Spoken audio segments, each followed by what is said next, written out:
Come on in, pull up a chair, and take a load off because today I will be sharing how to play and reviewing Elementos from Tyto Games. Is this a light two-player strategy game that's sure to please fans, or is the forecast for boredom as far as these elements are concerned? You'll find out right after this.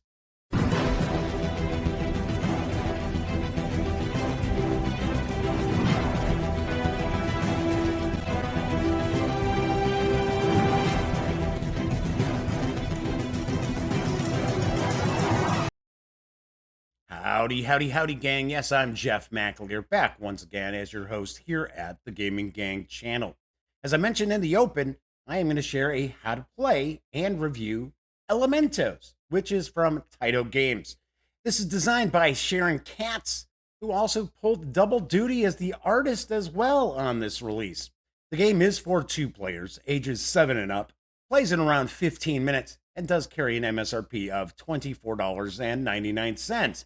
I will mention, as of this recording, the game is available at the Tyto's Game website, or Games website, I should say, for $19.99. So, a little bit of a discount going on right now. Let's swing on over to the other camera, and I will start showing you how to play Elementos. I've laid out the components for Elementos. So we've got the box. It's actually a wooden box like so. Comes in this little slip case. And you simply open it up. You'll have your tokens and your wands in there. And you just pull this out, drop it out. And this is your game board here. So the game board is marked off in a grid. So we've got the squares here. We've got our different elementos. So we have fire, wood, and water. Those are the three. We've got the dark side. We've got the light side, or the black and white sides here. As you can see that this is white side over here, dark side over here. And the premise of the game is very, very simple. You're just going to be moving pieces almost in a checkers sort of way. You're not going to jump pieces, but you will actually attack pieces. So to kind of give you an idea, what you're going to do is you're going to set up. And one of the cool things about this is each of your discs have two elements on them. So for an example, this is water and wood. This one is water and flame. This one is water and wood. So the thing is, you're not going to see the same exact elements on every single one. So for an example here, if these were all wood, let's take everything that's got wood on it, right? Flip these over, and we will see it is a mixture of the other two elements as well. There is one way you can play the game if you want to make it a little bit tougher and not allow somebody to actually take a look to see what's on the other side of their disc until they actually flip it over. So I'm going to actually set this up real quick as if we were going to play a game. And essentially what you can do is you can set up, let's do it like this. You can set up however you would like as far as your elements go. So if I decide I want to do something like that, that's completely legal. And we'll do the same thing with the light player. All right, let's do these.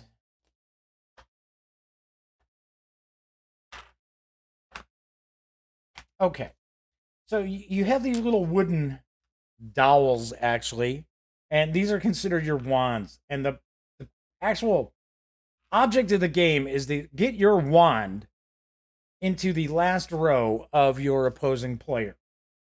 And it's a little more complex than you would think, because it's kind of funny. I have played this with both my nephew Cameron as well as my best friend Elliot Miller, and both of them right away. It's super easy to learn how to play this game.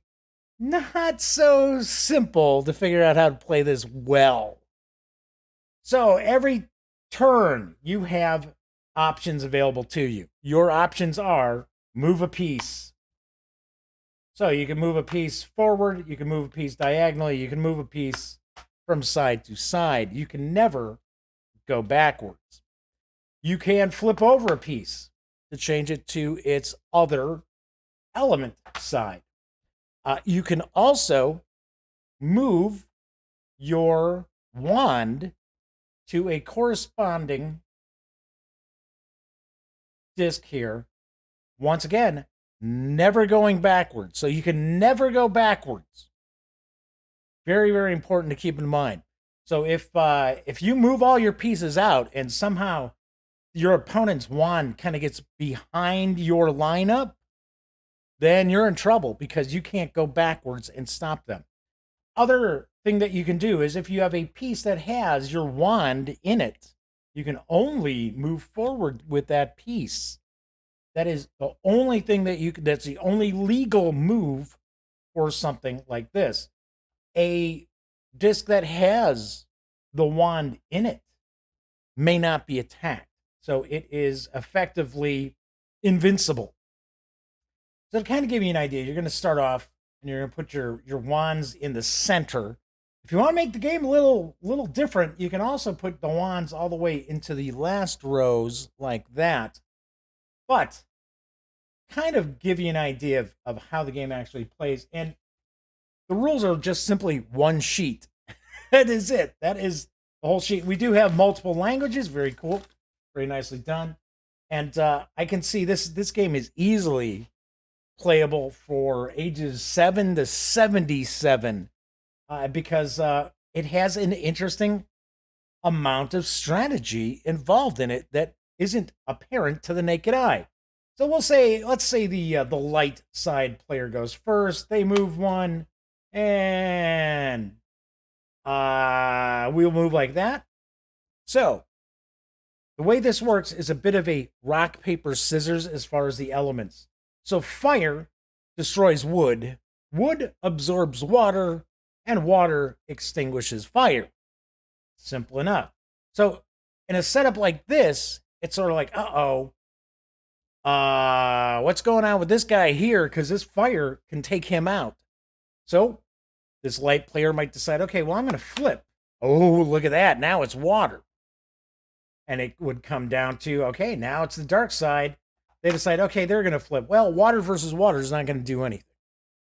So goes back to this side here. So might decide, okay, I'm going to flip that.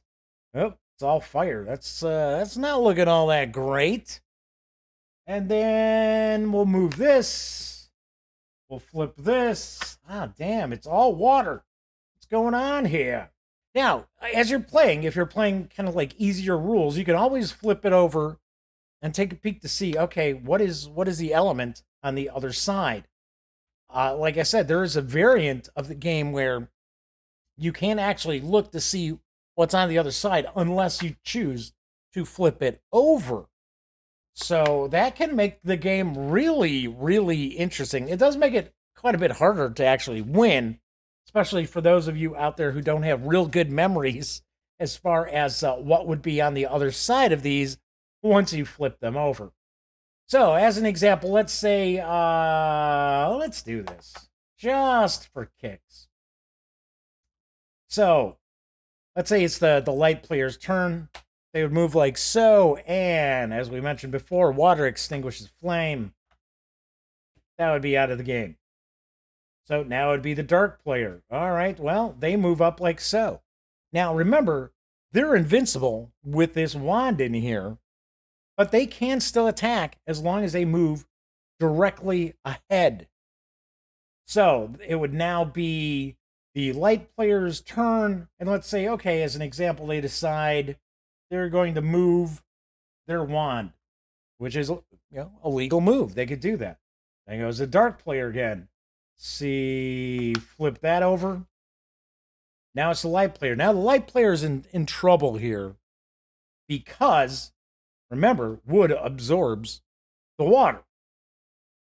So what they could do is they could move over here, because remember, any piece that has the wand can only move straight ahead. It cannot move side to side or diagonally. So anyway, so you can continue moving along. So for an example, let's say that's the light player's turn. Once again, it has the wand there. It is invulnerable. It cannot be attacked. So what you eventually do is you start kind of loading up on like blockers, so say like that, right? So they can't move forward. It's water versus water. So you would have to start looking at trying to see, okay, so how can I move these guys up to here, and moving these wands around from disc to disc. Once again, let's just get rid of a few of these. Let's say that we've been playing for a while here. So an example like this, you could move something like that and effectively block the dark player from moving forward, because, of course, wood cannot defeat flame.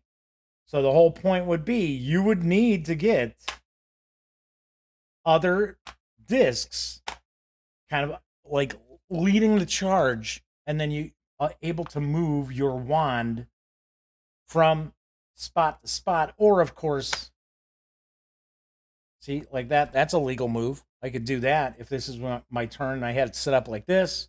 That would be a winner. That'd be a winner chicken dinner, because I can move the wand side to side or diagonally or straight ahead. I just can't move the disc carrying the wand any other way except for straight ahead. Games play out pretty quickly. They turn very quickly as well. It can look like, wow, I've got this one easy. This is going to be simple.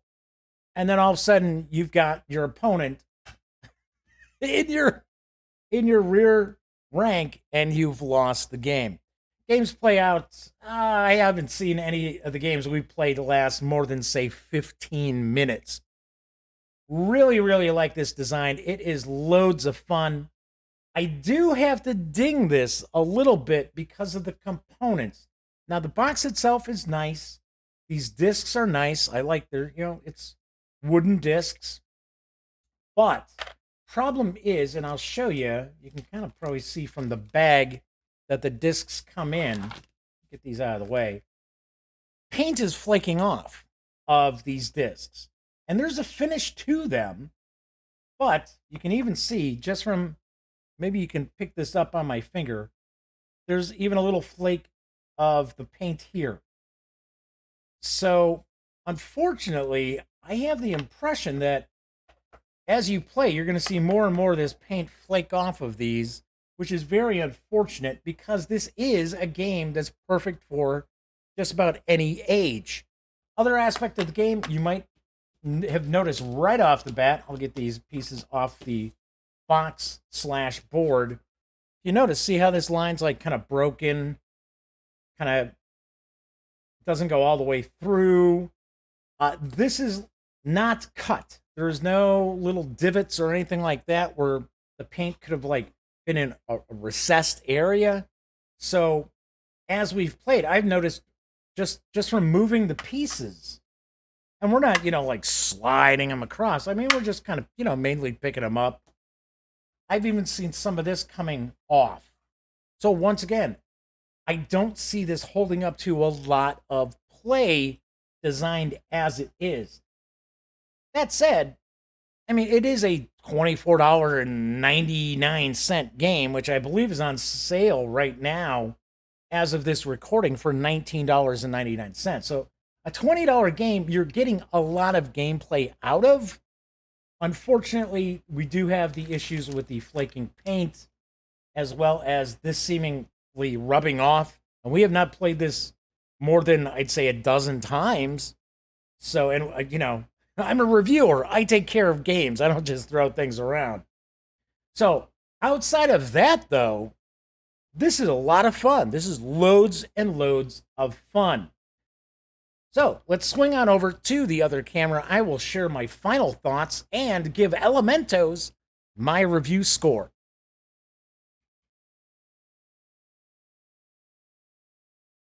there's a how to play of Elementos, as well as some of my thoughts. So allow me to wrap this up. I will provide a bit of an overview and sum things up, as well as provide a review score for Elementos.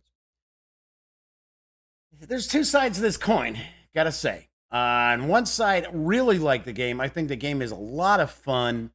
Very, very easy to teach. Takes 5 minutes to learn how to play. Now, there are some interesting little strategic twists in the game as well that aren't immediately apparent when you start playing, and I really enjoyed that. Cameron enjoyed the game. Elliot enjoyed the game. Even my niece, Madison, enjoyed the game, and she's not a gamer by any stretch. So really, really do enjoy the game itself.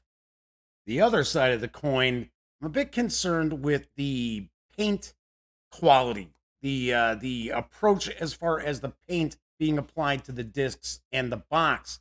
As you saw, there are little flakes of paint already coming off of the discs. I have not played this game that much or banged it around or mistreated it where we should see those flakes of paint coming off or those grid lines wearing off. So, because this game is for ages 7 and up, I do think folks out there will not be thrilled to see little flakes of paint stuck on their 7, 8, or 9-year-olds' hands. What you might want to do if you pick the game up is you might want to go and get yourself some matte finish or a gloss finish, spray the pieces down, let them set for a few days so that can cure, and then start playing the game. Now, I can't guarantee that that's going to prevent that paint from flaking off, but it might help. So I really have to ding this pretty hard because of that flaking paint, even though I really do like the gameplay of Elementos. So on a scale of 1 to 10, I give Elementos a review score of 7.9. Do recommend the game, but I have issues with the component. It's not really even the component quality because the wooden box is nice, the wooden discs are cool. It's just how the paint has been applied. So there you have it for this time out. As I always like to point out, if you like this video, please give it a thumbs up, subscribe to the channel, and of course, if you do, don't forget, ring that little bell because it will not only notify you when I upload standalone videos, it will also let you know Mondays through Fridays live at 7 p.m. Central when I bring you the Daily Dope and the latest tabletop gaming news live right here on YouTube. And of course, when you're not watching videos on the Gaming Gang channel, be sure to visit thegaminggang.com for all latest in gaming news, reviews, comics, movies, TV. Get your geek on at thegaminggang.com. And of course, until next time, happy trails.